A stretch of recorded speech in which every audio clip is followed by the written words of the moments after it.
Now on to our real education segment, featuring maybe some gendered language. Chartres Cathedral, also known as Notre Dame de Chartres, or the Cathedral of Notre Dame, is a Gothic cathedral located in the town of Chartres in northwestern France.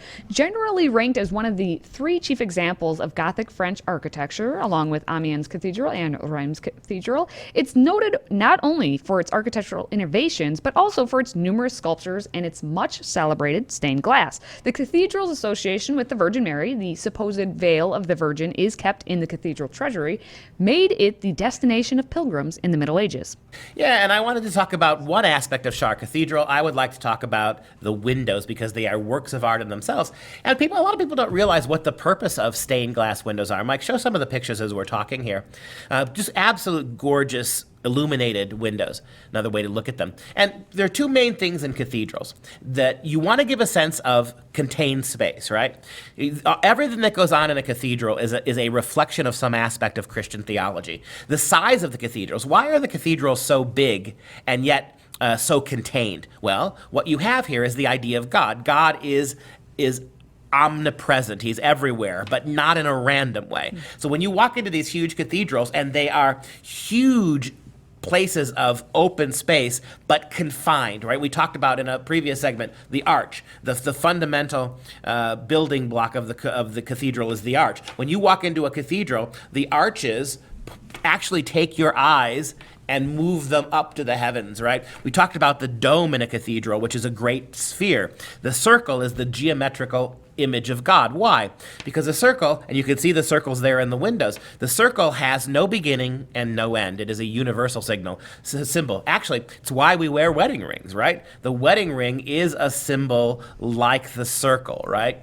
And so when you go back to the stained glass windows, what is their purpose? Well, think about it this way.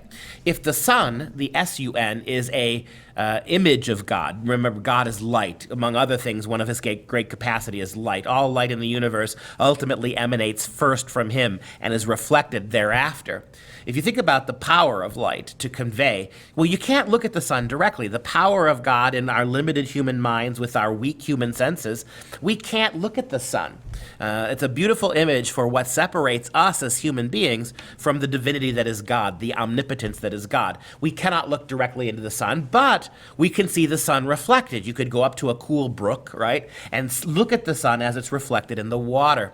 And so this is St. Paul's through a glass darkly, right? Some of the great truths, particularly the truths of God's own being, we can't see it immediately with our senses, but we can see it mediated. Paul calls it like looking through a dark that has been a glass that has been frosted, right? But it's the same thing here with the stained glass. And if you go back to the stained glass, think about what happens when the sun outside the cathedral hits those beautiful, painstakingly put together shards of different colored glass. What happens is that light comes immediately reflected into the church, and you see what you could not see before. You could not look directly at the sun, but 1,000 different colors, 1,000 different refracted colors of light inside show the diversity of God, and the light has been mediated by the glass. And it's a beautiful thing to see on a sunny day when the light just filters in.